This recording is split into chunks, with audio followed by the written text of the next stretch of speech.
Okay, Assalamu alaikum to everyone. Kindly check audibility and visibility and be quick. जल्दी से am I audible to all? Is board visible? जल्दी से बताए बेटा.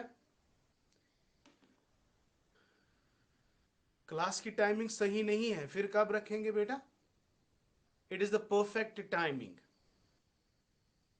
दिन में क्लास नहीं हो सकता है. यस सर सभी बोलते हैं. क्या क्लास की टाइमिंग सही नहीं है? कब रखेंगे टाइमिंग? बेटा टाइमिंग यही है. फाई का टाइमिंग में क्या इश्यू आ रहा है बेटा? Are you not all comfortable? इस टाइम पे प्रॉब्लम होती है बहुत ज्यादा. मतलब I don't think what problem बेटा.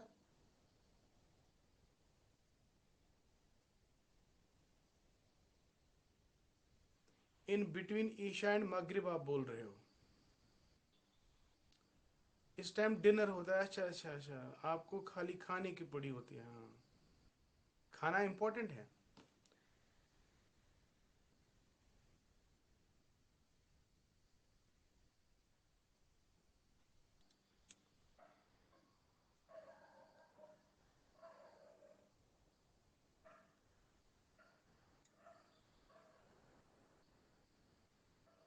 किस किस को डिनर की प्रॉब्लम आ रही है वैदे में? सबको आ रही है कि एक दो है बस?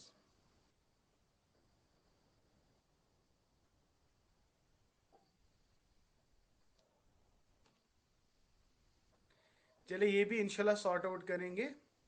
कोई मसला नहीं. इसको भी सॉर्ट आउट करेंगे. फिलहाल के लिए आप क्लासेस अटेंड करो.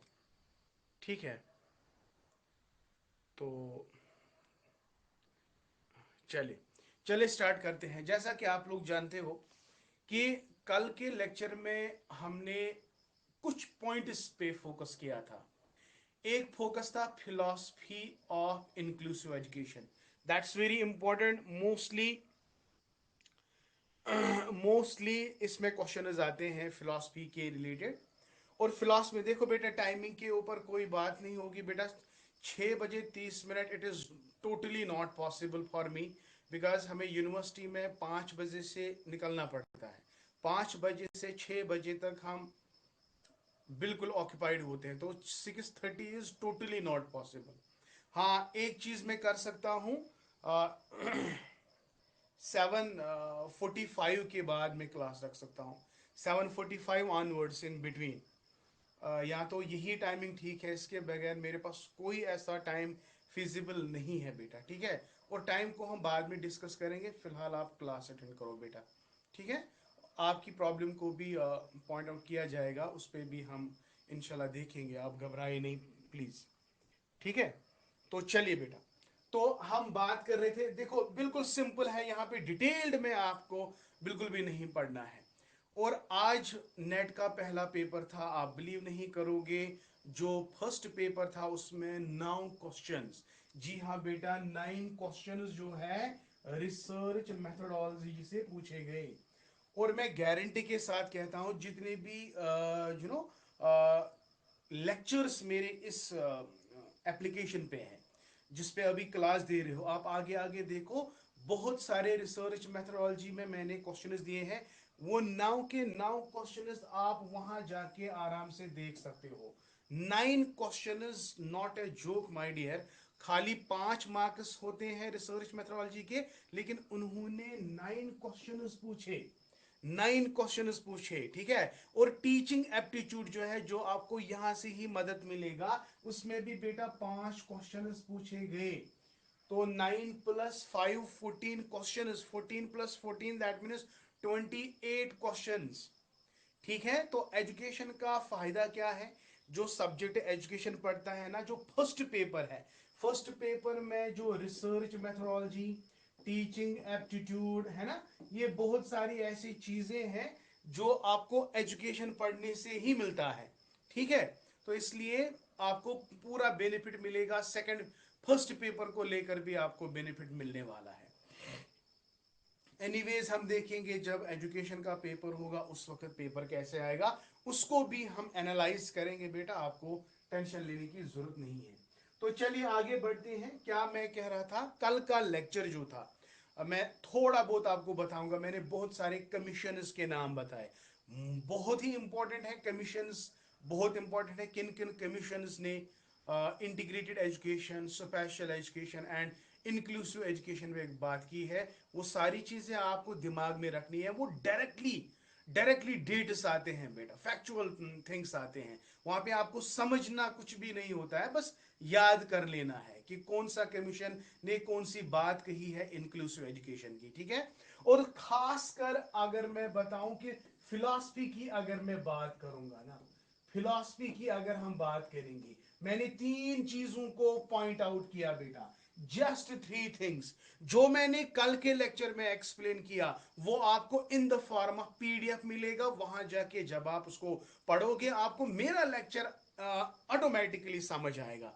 जितना मटेरियल मैं प्रोवाइड करूंगा उस पर आप 90% रिलाई कर सकते हो, 10% आप खुद एक्स्ट्रा रिकवर कर सकते हो कहीं से भी, ठीक है। लेकिन मैं जो पढ़ाऊंगा, जिस तरह से पढ़ाऊंगा और जो मटेरियल मैं आपको प्रोवाइड करूंगा उस पर ज्यादा फोकस्ड रहना है बेटा, ठीक है। तो आगे लंबी लिस्ट ऑफ बुक्स पढ़ने की जरूरत नहीं है, that is wastage of time, because आपके पास टाइम कम है।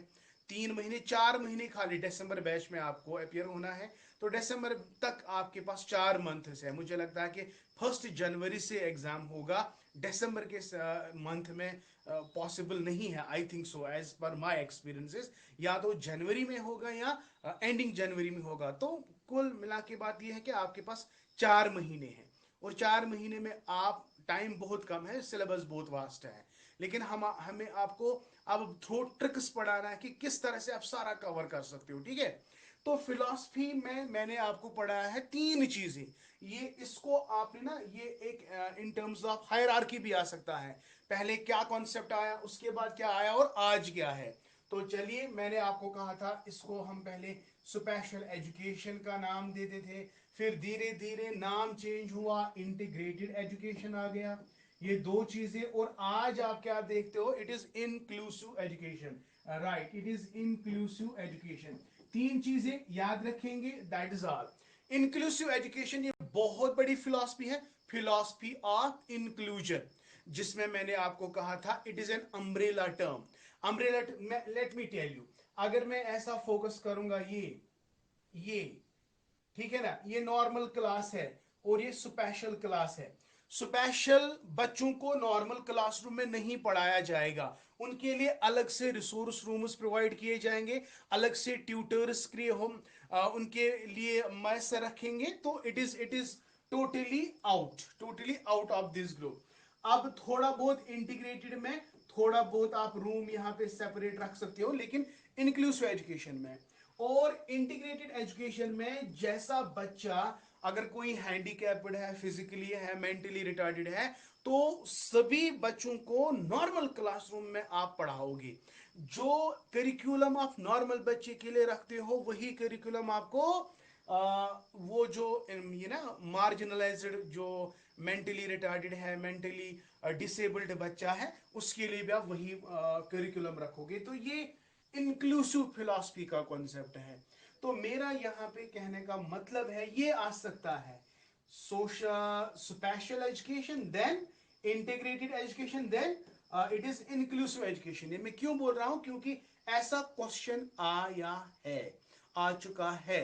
तीन ऑप्शंस दिए गए, आपको ऑर्डर करना था, पहले क्या आएगा, उसके बाद क्या आएगा और उसके बाद क्या आएगा, क्योंकि इसके रिलेटेड भी काफी ज्यादा क्वेश्चंस है, एमसीक्यूज, वो प्रीवियस ईयर क्वेश्चंस है। जो जिस तरह मैंने पहला लेक्चर दिया, पहला लेक्चर कंप्लीट करने के बाद मैंने एमसीक्यू सीरीज लाई, और एमसीक्यू सीरीज में अगर मैंने 20 क्वेश्चंस आपके सामने रखे, आप लोगों ने 18 क्वेश्चंस किए, that means you are scoring best.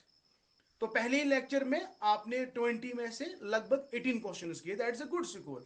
इसी तरह जब मैं इसको कंप्लीट करूंगा, यानी प्रोविजनस कंप्लीट करूंगा, लीगल प्रोविजनस कंप्लीट करूंगा, इसके बाद इसके रिलेटेड जितने भी पीवाई क्यूज आए हैं, 20 से लेकर 20, 21, 23 एंड 24 इंक्लूडिंग, है ना। तो जितने भी क्वेश्चंस आए हैं वो सारे क्वेश्चंस हम यहां आपके साथ डिस्कस करेंगे। ठीक है, तो यहां तक क्लियर है ये कल का ही लेक्चर है। आज जो हमारा लेक्चर है दैट इज लीगल प्रोविजंस। इससे पहले मैंने आपको कहा था सर्व शिक्षा अभियान, अगर आपको याद होगा मैंने रमसा की बात की है ना। मैंने इंटीग्रेटेड जो जो 1974 का कॉन्सेप्ट है उस पे मैंने बात की, या प्लानिंग फर्स्ट प्लानिंग की बात की, प्लानिंग कमीशन की बात की। तो वो सभी कोई ना कोई लीगल प्रोविजंस रखते हैं कि क्या क्या प्रोविजंस होने चाहिए स्पेशल बच्चों के लिए, इंक्लूसिव बच्चों के लिए, या इंटीग्रेटेड बच्चों के लिए। वही चीजें आपको वो याद रखने हैं। समझना तो दूर की बात है, अगर समझ में नहीं याद चलेगा, लेकिन याद रखना है। याद रख, वो स्टेटमेंट याद रखने हैं, ये किसका स्टेटमेंट है, कौन सा एक्ट है, वो सारे स्टेटमेंट्स आपको याद रखने हैं। समझने वाली बात यहां पे मैं लेट मी टेल यू, अगर आपको समझ में नहीं आता चलो चलेगा, लेकिन याद रखना है। ये वाला पॉइंट आपको याद रखना है। तो चलिए, I am taking you to the slides जहां पे कुछ इंपॉर्टेंट नेम्स आपको याद रखने हैं, like article 15(1), article 29, article 21A। ये सारी चीजें आपको याद रखनी है। मैं हाईलाइट करूंगा, आप नोटबुक अपने सामने रखो, आप हाईलाइट करोगे, जो मैं इंपॉर्टेंट पॉइंट बताऊंगा वही पॉइंट आपको फोकस करना है, समझना है मेरी बात को बेटा। ठीक है, लेट मी टेल यू बुनिम पास कंस मच बत खेन काल वंकस। अगर आपने खाना खाया है तो वेल एंड गुड, तो ऐसे निंद्र खसन तिल जल्दी। खाना नहीं खाना है, अगर खाना आप 10 बजे भी खाओगे तो चलेगा। ठीक है, तो अगर आप खाना खा के क्लास दे रहे हो, I am sorry my dear, आपकी कंसंट्रेशन मेरे क्लास की ओर नहीं रहेगी। For your performance let me tell you one thing, खाना खाने से पहले आप खाना मत खाओ, पहले क्लास अटेंड करो, उसके बाद आप मेहरबानी करके खाना खाएंगे। ठीक है, तो focus should be on the class and then your focus should be on your dinner. तो first preference give to your class and then to the dinner. I hope you understand. 10 बजे अगर आप खाओगे तो चलेगा, ये आज 10 बजे हेको बद खेत। ठीक छा, मेहरबानी करके। आई एम नॉट, बहुत तमिस बचस थोड़ा बहुत तमिस इंसल्ट कर कि मैंने डिनर का बोला, नहीं, मैं ऑनेस्टली बता रहा हूँ कि जब आप खाना खाते हो आपकी कंसंट्रेशन गायब हो जाएगी। सीरियसली स्पीकिंग, बायोलॉजिकली स्पीकिंग, अगर आप खाना खाओगे तो खाना खाने के बाद आप क्लास अटेंड करोगे तो आपकी full concentration let me tell you नहीं रहेगी, नहीं रहेगी, नहीं रहेगी। तो बेटर इज, शाबाश, बेटर इज आपको पहले क्लास अटेंड करना है, उसके बाद खाना खाना है। तो चलिए आगे बढ़ते हैं, बहुत हुआ है।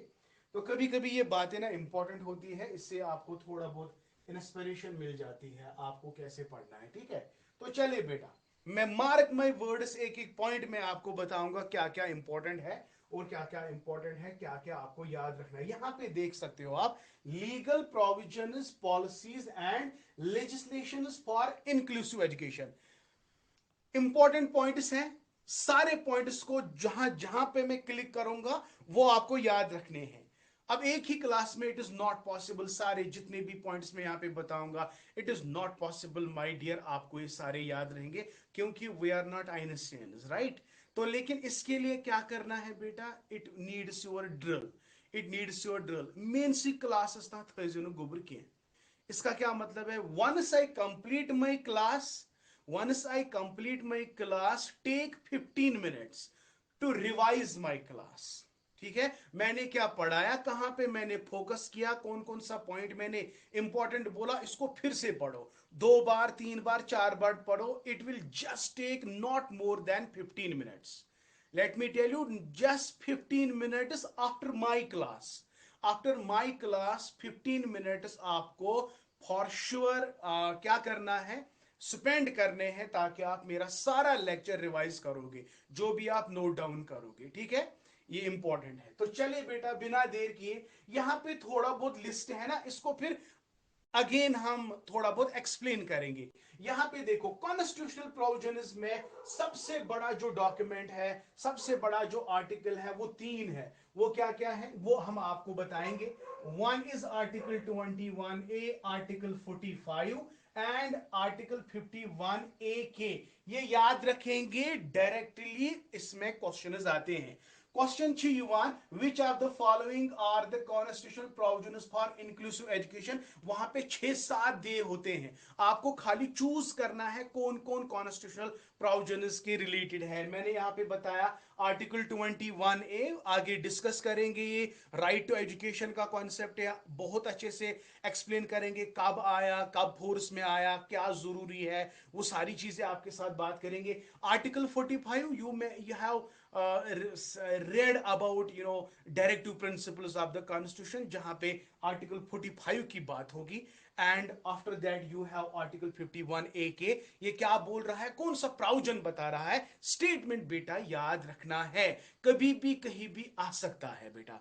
इसी तरह बेटा number next is mental health care act. याद रखो मेंटल हेल्थ केयर एक्ट कब आया, 1987, और जिसको रिवाइज किया गया 2017 में। ये फैक्ट्स मैं बता रहा हूं, फैक्ट्स बता रहा हूं, इसी में से वल्ला इसी में से क्वेश्चन आते हैं बेटा, फिर बाद में मत कहना सर हमें खबर नहीं थी। मैं फिर से बता रहा हूं, कॉन्स्टिट्यूशनल प्रोविजंस जो है article 21A, article 45 and article 51A, आपको याद रखना है कॉन्स्टिट्यूशनल प्रोविजंस। आगे हम इसको थोड़ा बहुत एक्सप्लेन करेंगे।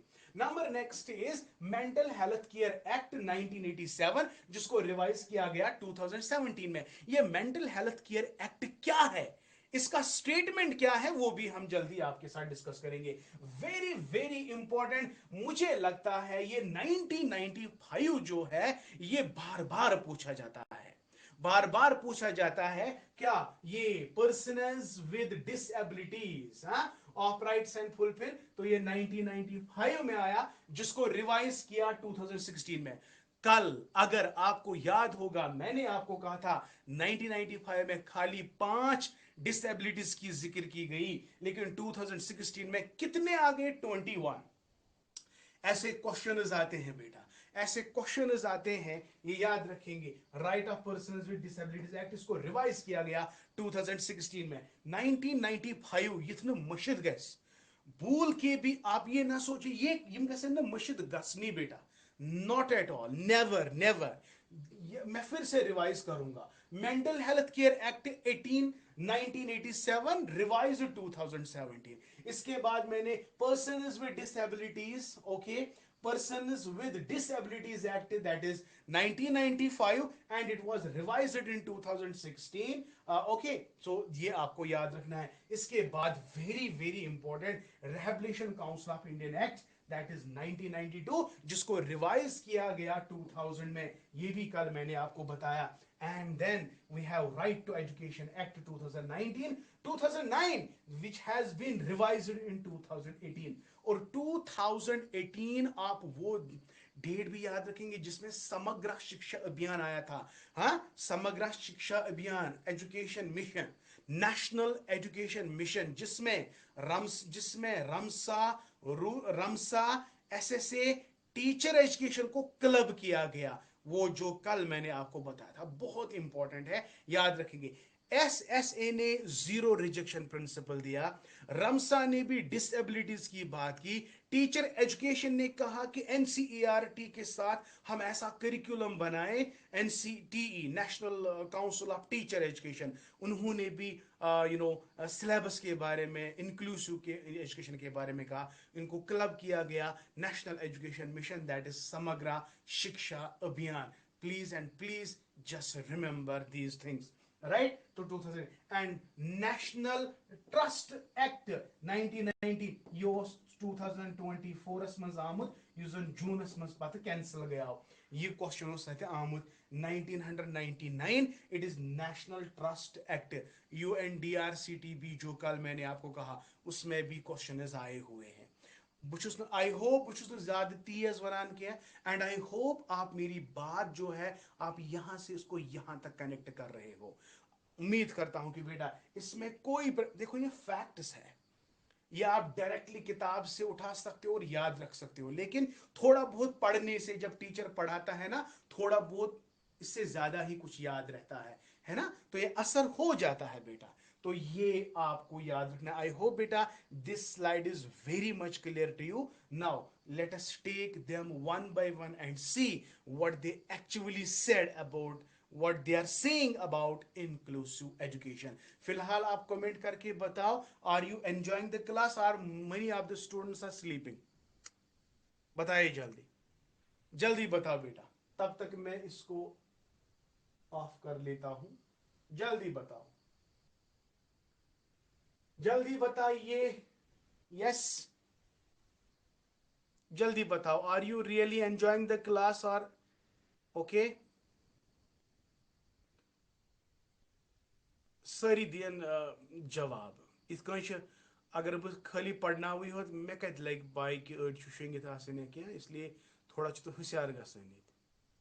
यस, जो नया स्टूडेंट है जिसने आज नए से ना ज्वाइन किया है, आई नीड योर कमेंट बेटा प्लीज। जिसने आज ज्वाइन किया, I don't remember the name, क्या क्योंकि उसकी पहली क्लास है क्या? एक मिनट, हमें तोसेफ शायद कुछ नाम है।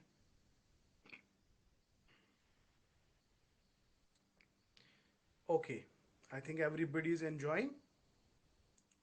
चलिए ओके, तो चले बेटा यहां से constitutional laws for inclusive education में अभी मैंने आपको कहा था दिस इज आर्टिकल 21A। भाई मैं बोल रहा हूं जो बच्चा, जिस बच्चे ने एजुकेशन सब्जेक्ट लिया है, अब एजुकेशन सब्जेक्ट लिया है, they must know these things. Article 21A, article 45, article 46 यम गसन तिम फिंगर टिप्सन पे थो ध्यान। यह कुत सोद स्टेटमेंट असल पे वुचन। The state shall provide free and compulsory education to all children at the age of 6 to 14 years। यहां पे ये डायरेक्टली जिक्र नहीं कर रहा है उन बच्चों को जो डिसेबल्ड है, लेकिन ये बात कर रहा है ऑल चिल्ड्रन की। when we say all children it means included, ये no cost creed color nothing, ये कह रहा है तमाम बच्चे, तमाम बच्चे जिनकी उम्र 6 से लेकर 14 साल तक है, उनको हम क्या करेंगे? Free and compulsory education provide करेंगे। ठीक है ना? लेकिन एक आर्टिकल है जिस आर्टिकल का नाम है 46 article, and it is meant for specially for scheduled castes and scheduled tribe and other sections of the society that are weaker.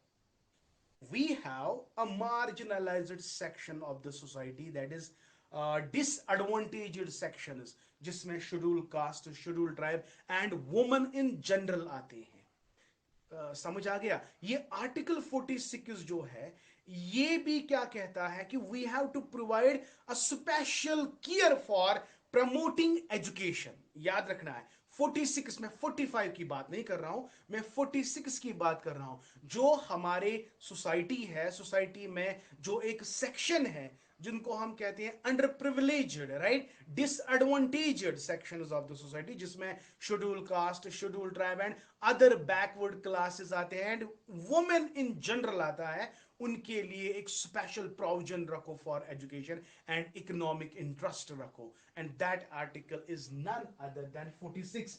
46 आप याद रखेंगे, 46 भी बार बार आपके एग्जाम में पूछा जाता है।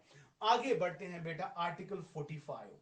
आर्टिकल 45 क्या कहता है? Again again article 45, the state shall endeavour to provide within a period of 10 years from the commencement of this constitution free and compulsory education for all children until they complete the age of 14 years, until they complete the age of 14 years। Article 45 और article 21A का statement लगभग लगभग एक ही है। अब देखो कहां पे डिफरेंस है। जो आर्टिकल 45 है इसमें आपका ECCE पार्ट भी आता है, early childhood care and education. लेकिन जब मैं आर्टिकल 21A की बात कर रहा हूं, एज आता है 6 ऑनवर्ड्स, ECC इसमें नहीं आता है। क्योंकि let me tell you, ECC की बात जब होती है ना, यूनेस्को के मुताबिक अगर एजुकेशन की बात करेंगे 3 साल से लेकर 6 साल तक, लेकिन अगर ओवरऑल हम देखेंगे ईसीसी का concept that is 0 to 8 years, right. तो ये जो आर्टिकल 21 है, ये याद रखना है बेटा, this is very much important.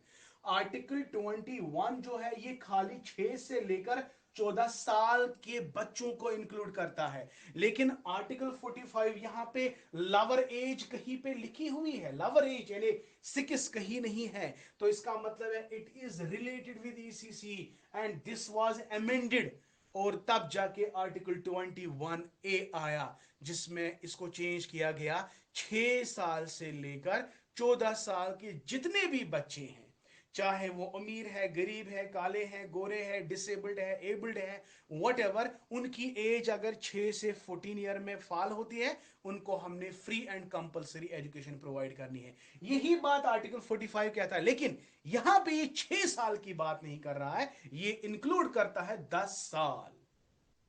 10 साल, तो 10 साल में बच्चा जो है ये इंक्लूड करता है कि जब उसकी उम्र कहां तक, 0 to 14 ईयर्स की बात कर रहा है। और ये directive principles of the constitution की बात हो रही है। तो यहां पे it is a fundamental right, ये आगे हम बात करेंगे। तो यहां पे आपको 3 चीजें याद रहने पड़ेंगे।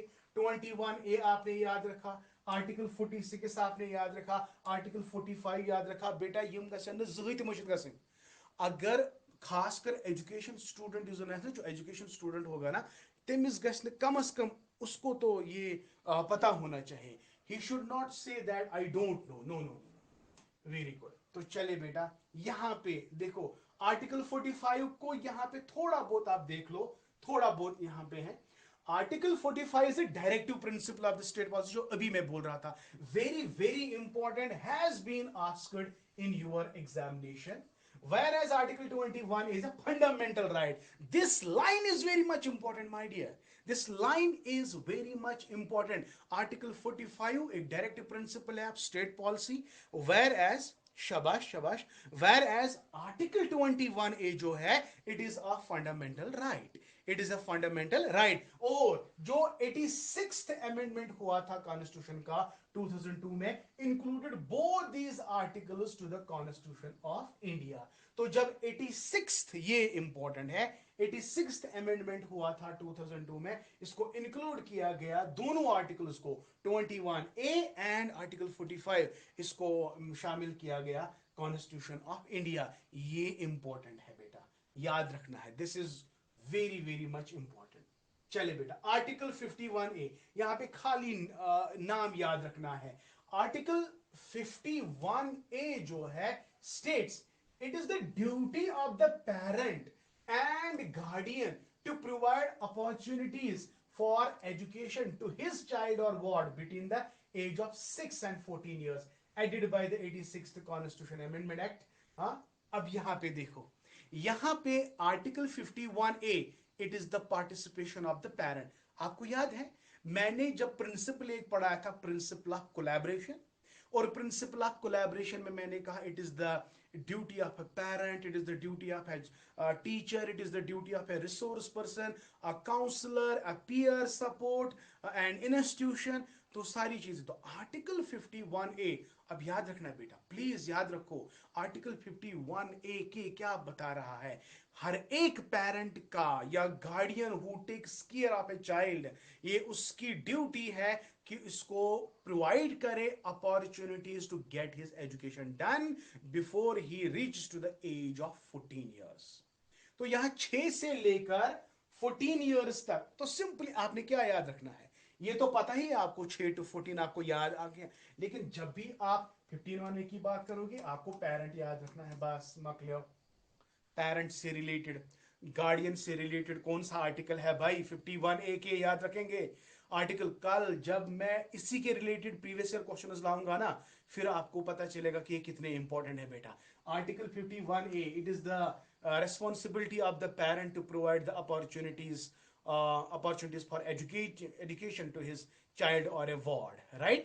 तो ये भी किस कॉन्स्टिट्यूशन अमेंडमेंट के मुताबिक है, ये भी 86th अमेंडमेंट कॉन्स्टिट्यूशन एक्ट 2002 के मुताबिक है। ठीक है, ओके हो गया, done sir, we have got it sir, we will remember it and we will never forget it इंशाल्लाह। आपको सेंसी रजिस्टर्स में रखना है तो आपको याद रखना ही पड़ेगा। चले भाई, नंबर नेक्स्ट की बात करेंगे, mental health care act 1987 which was revised in 2017, line after the year, to provide for mental health care and services for persons with mental illness and to protect, promote and fulfill the rights of such persons during delivery of mental health care। मुझे लगता है कि ऐसा question अगर आएगा भी, mental health care is related with the illness। जाहिर सी बात है, अगर बच्चा बीमार है उसको वो सारे सर्विसेज प्रोवाइड करो जिससे उसका मेंटल हेल्थ ठीक रहेगा। तो मुझे लगता है कि ये वाला क्वेश्चन कभी गलत नहीं होगा। हाँ, याद क्या रखना है? याद रखना है बेटा डेट, और रिवीजन याद रखना है 2017। बाकी it is related with mental illness, तो it is related with mental health care. So simple, very nice. तो इतना ही आपको याद रखना है, ज्यादा इसमें बोलने की जरूरत बिल्कुल भी नहीं है। चलिए बेटा, आगे बढ़ते हैं, आगे बढ़ते हैं। शाबाश। Rehabilitation council of Indian act, इसकी धज्जियां उड़ानी है बेटा। क्योंकि क्यों धज्जियां उड़ानी है? क्योंकि हर साल इसमें क्वेश्चंस आते हैं। यहां पे मैं थोड़ा बहुत बताऊंगा, लेकिन ये अलग स्लाइड में ये फ्लैश होगा। अभी इसमें ऑब्जेक्टिव्स देखने होंगे, कॉन्स्टिट्यूशन देखने होंगे, कंपोजिशन देखना होगा, ये क्या है। ठीक है, तो यहां पे देख लो बेटा, यहां पे देख लो, ये याद रखो। लेट मी ऑनेस्टली स्पीकिंग, जब you know I remember I remember मैंने एक जब पहले नेट दिया था, ये एक एक आया था rehabilitation council of Indian act. आपको पता है मैंने इसका डेट 1995 दिया, और जो पर्सन विद डिसेबिलिटी एक्ट था ना, उसका मैंने 1992 दिया। मेरा ही गलत हुआ था। तो तब से लेकर ये मेरे दिमाग में घूमता रहता है, और मैं कभी इसको फॉरगेट नहीं करूंगा, क्योंकि ये मैंने डिलिबरेटली गलत किया था। मैंने rehabilitation council of Indian act 92 लिखना था, मैंने क्या लिखा? 95। वहां क्वेश्चन आया था ऐसे, मैच करना था। यहाँ पे 1992 था, 1995 था, 2005 था, लाइक दिस। तो मैंने क्या किया, rehabilitation council Bose over Exide, मैं इसने पता ही बोस ओवर एक्साइड, ओ 1995, मैंने 95 दिया, और ऐसा करते हुए मैंने सबको गलत किया। तो ये क्वेश्चन डिलिबरेटली मैंने गलत किया, क्योंकि ओवर एक्साइड भी होता है ना कभी कभी। आप बोलोगे अरे वाह, शायद सर ने ये पढ़ाया रिहेबिलिटेशन काउंसिल ऑफ इंडिया, मुझे पता है इसका 1995 डेट है। गलत। अच्छे से आराम से देखना पड़ता है बेटा। तो don't never ever jump to the conclusion before you opt. ठीक है, तो चलिए, ये बात इंपॉर्टेंट थी, तो दैट इज वाई मैंने कही rehabilitation council of Indian act. तो क्या याद रखना, वो मुश्किल के कैसे मैं कर तो इसी तरह एक्सपीरियंस शेयर, अब ये गलत नहीं होगा। और मैं दावे के साथ कहूंगा ना, इसमें क्वेश्चन जरूर पूछे जाते हैं। इसको रिवाइज कब किया गया? 2000 में। अब देखो ये क्या बोल रहा है, सिंस इट इज रिहेबिलिटेशन, समझने में कोई तकलीफ नहीं होगी। Rehabilitation itself is an explanation to this act to provide for the Constitution of Rehabilitation Council to India for regulating the training। अब देखो, कोई बच्चा मेंटली इल है, इसको घर में नहीं रख सकते, उसको कस्टडी की जरूरत है, और गवर्नमेंट कहता है कि रिहेबिलिटेशन सेंटर्स बनाओ, ताकि वो बच्चे वहां जा सके जिनको हम ट्रेनिंग दे सके, जो अपने life skills, life saving skills, at least life saving skills वहां पे सीखे। तो उनके लिए रिहेबिलिटेशन सेंटर्स क्रिएट करो। ठीक है बेटा, ताकि वो अपने माँ बाप पे बोझ ना बने। समझ आ गया? तो यहाँ पे काउंसिल क्या कहता है, regulating the training of rehabilitation professional, monitoring the training of rehabilitation and promoting research on disabled children. तो ये इटसेल्फ रिहेबिलिटेशन आप याद रखेंगे, फिर आपको कोई परेशानी नहीं होगी समझने में। ठीक है, याद क्या रखना है? आरसीआई एक्ट, ये याद रखना है। आरसीआई ये बहुत इंपॉर्टेंट है, अक्सर एग्जाम में आता है। आरसीआई जो है 1992 याद रखना है। मकलिया, ठीक। उसके बाद आप देखो, इन rehabilitation special education and the maintenance of A central rehabilitation, यानी रिहेबिलिटेशन सेंटर्स क्यों क्रिएट किए जा रहे हैं। जब हम मेंटली रिटार्डेड बच्चे पढ़ेंगे, मैं आपको एक क्लासिफिकेशन पढ़ाऊंगा, माइल्ड, मॉडरेट, सीवियर, प्रोफाउंड। जो प्रोफाउंड वाले होते हैं ना, उनका आईक्यू बहुत ही कम होता है, और उनको मैनेज करना as a parent, as a ward, as a guardian, it is totally out of the control.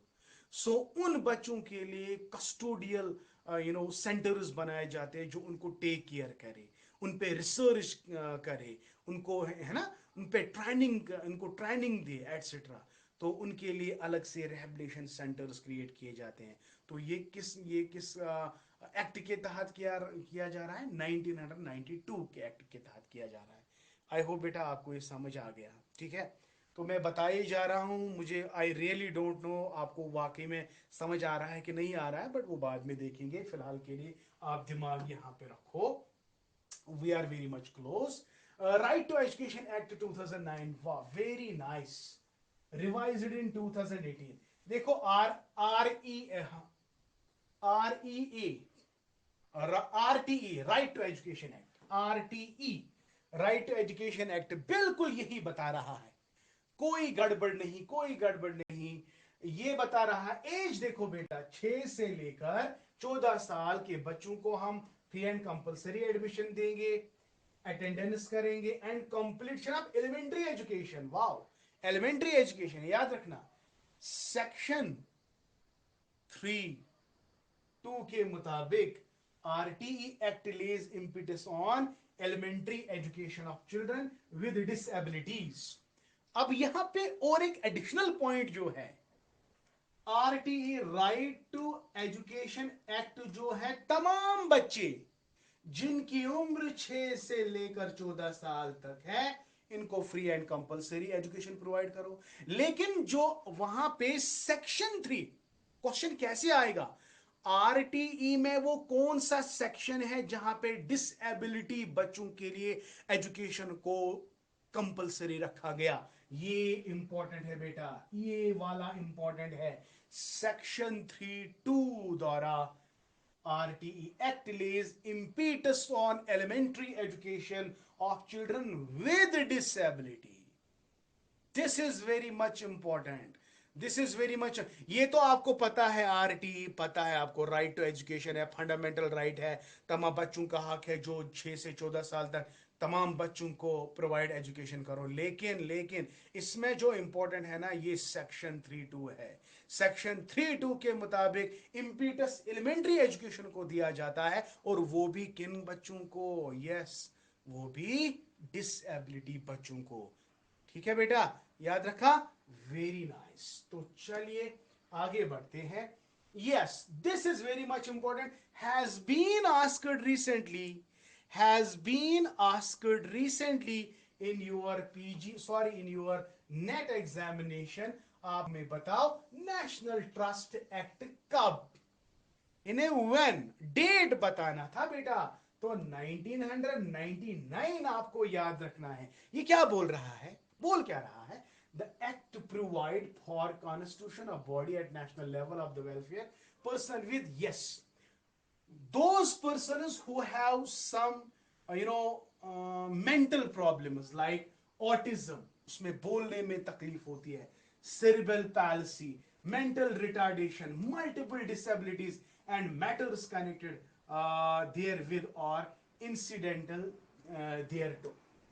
इसमें याद क्या रखना है सर? नेशनल ट्रस्ट एक्ट 1999, इसमें जो टारगेट ग्रुप है, वो पर्सन जिनमें autism, cerebral palsy, mental retardation और मल्टीपल डिसेबिलिटीज है, उनको टारगेट बनाया जाता है। उनके लिए welfare programs at national levels बनाए जाएं। ठीक है, तो this is what we called as national trust act. I hope बेटा आपको ये वाला पॉइंट भी समझ आ गया। अगर इस साल मतलब इसमें क्वेश्चन आ सकता है, नेशनल ट्रस्ट एक्ट किन के लिए है? आपको बताना है persons with autism, cerebral palsy, mental, इसमें 4 ही है। वहां पे क्वेश्चन ये भी आ सकता है, कौन नहीं है नेशनल ट्रस्ट एक्ट का थ्रस्ट पॉइंट? ऑटिज्म है, सेरेब्रल पैल्सी है, मेंटल रिटार्डेशन है, एंड मल्टीपल डिसेबिलिटीज है, याद रखना। ठीक है, ओके बेटा, शाबाश। चलिए, आर्टिकल 29 एंड आर्टिकल 30 इसको, ये इतने इंपॉर्टेंट नहीं है। जो इंपॉर्टेंट थे वो हमने डिस्कस किए, लेकिन एक्स्ट्रा इंफॉर्मेशन के लिए एक एक पॉइंट आप याद रखेंगे, that's it. Article 29 and Article 30 of the Indian Constitution provide cultural and educational right to the minorities. याद रखना है बेटा, minorities। आगे बढ़ते हैं। Article 29(1) states any section of the citizen residing in the territory of India or any part of there of having distinct language, script or culture of shall have right to conserve the same, यानी education. यहाँ पे article 30 भी इसी related है। Article 29 and 30 they are related with बेटा minorities. Simple and shortcut में आपको क्या याद रखना है sir? Article 29 and article 30 of the Indian constitution they provide cultural and education right to the minorities. That's final. That is final. You have to you remember on the grounds of religion, on the race, caste, language or any other form of any minority में क्या आएगा? Minority में for example Muslims है ना, तो इनको religion, caste, creed जैसी चीजें आती हैं, तो उनको आपने याद रखना है। They will come under what? Culture, sorry, article 29 and 30। इसको ऐसे ही आप याद रखेंगे। कैसे याद रखेंगे? 29 एंड 30 साइड में लिखो माइनॉरिटीज, दैट इज इट। इसके बाद article 15(1) of the constitution state shall not discriminate. Yes, ये रिलेटेड टू द वुमन है बेटा। 15(1) आर्टिकल जो है, इट इज किसी भी सूरत में किसी भी बच्चे को डिस्क्रिमिनेट नहीं किया जाएगा on the basis of religion, on the basis of race, caste, sex, place of birth और एनी ऑफ देम। ठीक है, तो we have to provide education to everybody including the transgenders. According to 2020 National Education Policy, there is the third gender, that is the transgender, तो इनको भी include किया जा रहा है। समझ आ गए बेटा? तो ये article 51 is again, it is related to the not discrimination against any citizen on the grounds of religion, race, caste, sex and place of birth of any of them, right? This is important. Another आप लिखो, yes, एक minute, yes, तो this is last one. Article 16(1) provides equality of opportunity of all citizens in matter relating to employment. Simply आपको क्या याद रखना है? Article 16 जो है, all citizens in matters relating to employment or appointment to any office under state number citizen shall grounds only religion, race, sex, descent, place etc। तो job जब हम फॉर एग्जांपल कोई जॉब के लिए अप्लाई करेगा, job apply करने में कोई ये नहीं बताएगा कि आप किस जात से बिलोंग करते हो तब आपको जॉब मिल जाएगी, आप किस रिलीजन से रिलेट हो तो आपको जॉब मिल जाएगी। तो ये इंपॉर्टेंट याद रखेंगे। आर्टिकल 16 जो है, it is related with the employment, so there should not be any type of discrimination for employment on the basis of religion, race, caste, this descent, place of birth etc। I hope beta these 10 articles you have, तो यह आपने इसको कहाँ पे रखा होगा? दिमाग में। मैं आपको रिक्वेस्ट करता हूँ बेटा, जो आज का लेक्चर था, आई होप बेटा आप लोगों ने इसको बहुत एंजॉय किया होगा। बट ये मेरी एक एडवाइस है, on daily basis please and please before you go to the dinner just spend 15 minutes to recapitulate all, just 15 minutes। आपके पास कॉपी होनी चाहिए, जितने भी पॉइंट्स मैंने आपको बताए जल्दी जल्दी आप वो नोट भी कर रहे होंगे, है ना? तो वही जाके वो, इसमें कितना टाइम लगेगा? मैं 15 बता रहा हूं, 15 नहीं लगेंगे, वल्ला नहीं लगेंगे 15। अगर आप इसको ऐसे ही रिवाइज रिवीजन का मतलब ये नहीं है बेटा कि आप कंप्लीट यूनिट कंप्लीट करोगे तब मैं यूनिट को रिवाइज करूंगा। गलत गलत गलत एंड गलत। मैंने क्लास कंप्लीट किया, लेक्चर कंप्लीट किया, अब आपको क्या करना है? इसको रिकैप्चुलेट करना है, हो गया आपका रिवीजन। हो गया आपका रिवीजन। ये अगर आप 10 मिनट है, 10 मिनट में आप ये 4 बार भी रिपीट कर सकते हो। मैं गारंटी के साथ कहता हूं, अगर आपने इसी तरह पढ़ा ना तो आपको कोई प्रॉब्लम नहीं होगी। फिर बाद में हम कहते हैं हमने इतना पढ़ा, भाई 6 महीने हो गए, मेरे दिमाग में कुछ भी नहीं है, मुझे लगता है कि मैंने कुछ नहीं पढ़ा। अगर आप ऐसे रिवाइज रिवाइज रिवाइज करोगे, मैं गारंटी के साथ कहता हूं आप कभी अपने आप को शिकायत का मौका नहीं दोगे, अपने ही आप को शिकायत का मौका कभी नहीं दोगे। उम्मीद करता हूं कि जो मैं बात बोल रहा हूं उस पर आप अमल करोगे, ठीक है। एंड इनशाला इनशाला सक्सेस आपको मिलके रहेगी इनशाला। मेहनत जो करेगा सक्सेस उसको जरूर मिलती है। और बी पॉजिटिव ऑलवेज बेटा, ठीक है। तो अब जल्दी से कमेंट करके बताओ, how was the class, how was the class, have you really enjoyed. जिन्होंने आज पहली बार क्लास दिया वो भी कमेंट करेंगे उन्होंने भी क्या क्लास को एंजॉय किया, क्योंकि उनका पहला लेक्चर था। क्योंकि हमने 2-4 लेक्चर्स दिए हैं तो उनको प्रॉब्लम तो नहीं हुई, तो वो हमें बता सकते हैं। चलिए जल्दी से अपना अपना कमेंट दो, because your comment is my confidence बेटा। जल्दी से कमेंट करो मुझे, जल्दी बेटा। Yes, I will be waiting for your comment.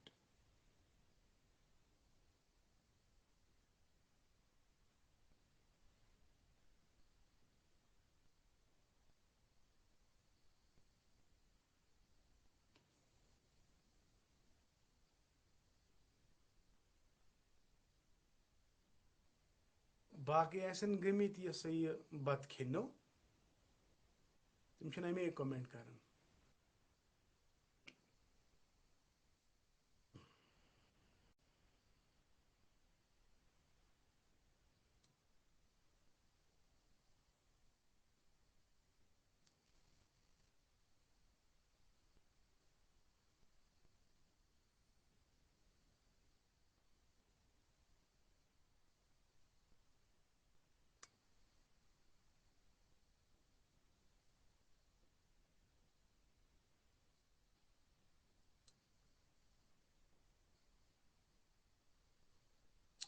Okay, बाकी शि बात खेनस कुन। चलो बेटा, आपके लिए खाना इंपॉर्टेंट है, दैट इज गुड।